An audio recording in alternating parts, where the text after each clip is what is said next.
Hi everyone, welcome back to chemistry. In this video, I want to talk about dilutions, which is part of 9.2 concentration, but it's sort of at the very end of the chapter. So sometimes we have an initial molarity or an initial concentration, and we want to dilute it, and we want to get to a different concentration. And we can do that using dilution equations. So the dilution equation that we're going to use in our class is almost exactly like this one, but it's actually, I usually write it M1V1 equals M2V2, just because that's typically more common than this one that's listed here. They mean the same thing. The idea is if we start with some initial molarity,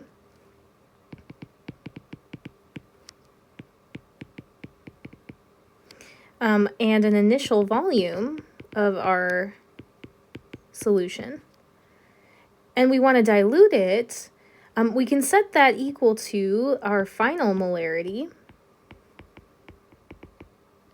after the dilution and our final volume after the dilution.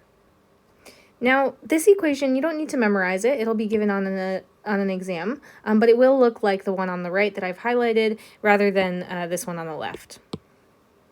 Let's try this out, and I'm going to write our equation up here. This says a 125 milliliter sample of 0.900 molar NaCl is diluted to 1,125 mils. What is the final concentration of the diluted solution? Okay, so we originally have, a lower volume, and we've now raised the volume, and we want to know, okay, well, what's the final molarity? Okay, so when I go through these, just like with our gas law equations from last chapter, I like to kind of like take inventory of what is given and where I want to get. So the first one is, the first value we see here is 125 milliliters. So let's call that our V1. That's milliliters are a unit of volume, so that's going to be one of our volumes. And I'm calling it our V1 because it's just the initial volume that we start with. Then we also have an initial molarity, so I'm going to call that one M1. And then we have a final volume, or V2, and we're looking for our M2. Remember, molarity is a way of expressing concentration, so if you see concentration here, it's talking about molarity for these problems, for these dilution problems. Okay, so let's start plugging some values in. So we have M1V1 equals M2V2. Now, for these dilution equations, it actually doesn't matter if you're in milliliters or liters. For molarity, we had to convert to liters, but what ends up happening here is they usually cancel out. So you can leave them as milliliters as long as both of your volumes are in milliliters. Okay, so we've got a molarity, which is 0.900 molar. We've got a volume, which is 125 ml. And then we've got M2 is what we're solving for, and V2 is 1125 ml. All right, so let's solve for that M2. So we're going to have to divide both sides by 1125 mils.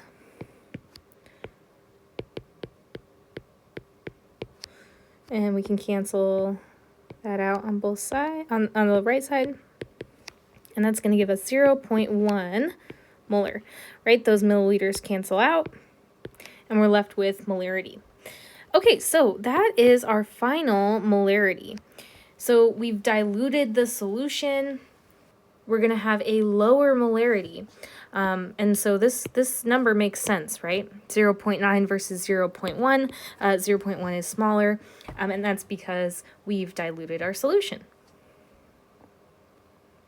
All right, let's try this again. So let me write our equation up here, our dilution equation. So it says a 0.885 molar solution of potassium bromide, whose initial volume is 76.5 milliliters, has more water added until its concentration is 0.500 molar. What's the new volume of the solution? Okay, so we have M1 V1 equals M2 V2. All right, so let's see. Let's call this first molarity M1. which means this is our V1. We're looking, we've got M2 right here, and we're looking for V2. So that's the one we don't know. So we're going to have to solve for V2. So let's just go ahead and solve for V2 right now. All right, so V2 equals M1 times V1 over M2. All right, so M1 is 0.885 molar. V1 is 76.5 mils. And M2 is 0.500 molar.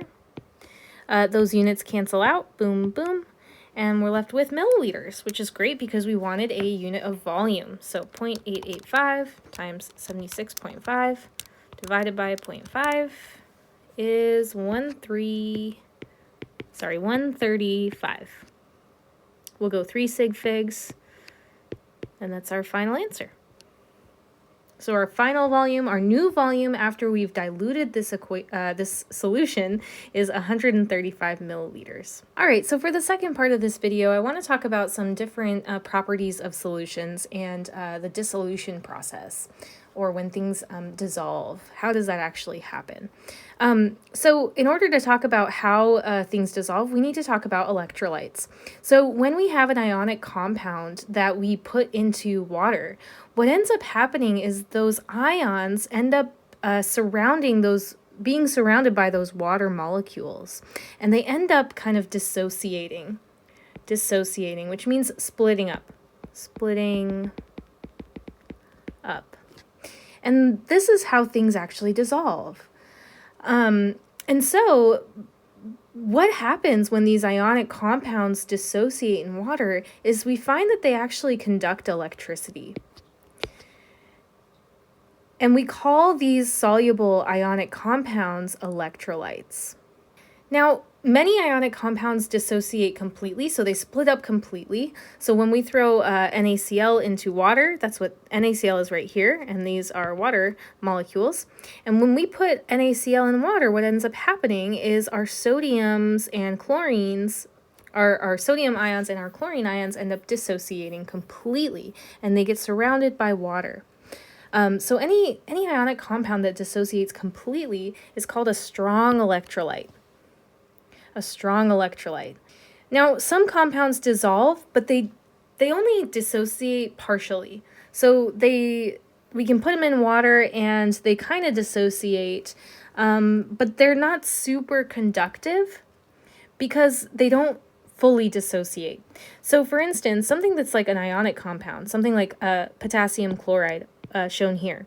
When that dissolves in water, it conducts electricity really well. So this is an example of a strong electrolyte. Highly conductive, ionic, strong electrolyte. Dissociates completely into ions.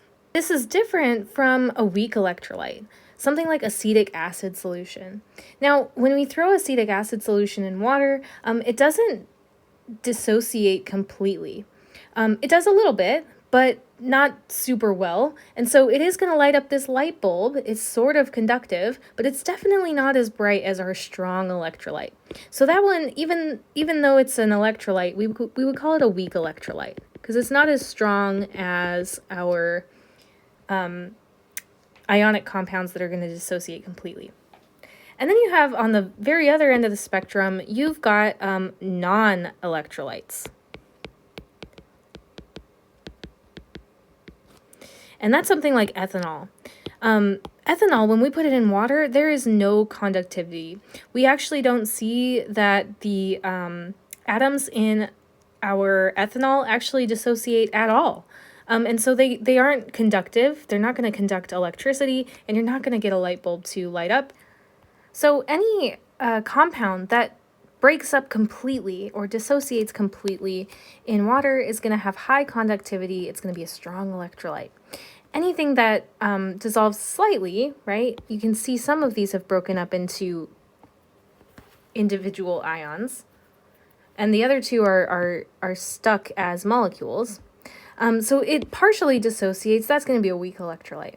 And anything that stays just in its initial molecular form, when you put it in water, doesn't break up at all into ions, that's going to be a non-electrolyte. So while something like table sugar, when it dissolves in water, it still stays as table sugar. It still stays as this compound. And so it's going to look more like this ethanol when we put it in water, and that's going to be considered a non-electrolyte. All right, so let's practice this a little bit. So for the first one, we want to know, is this an electrolyte or a non-electrolyte?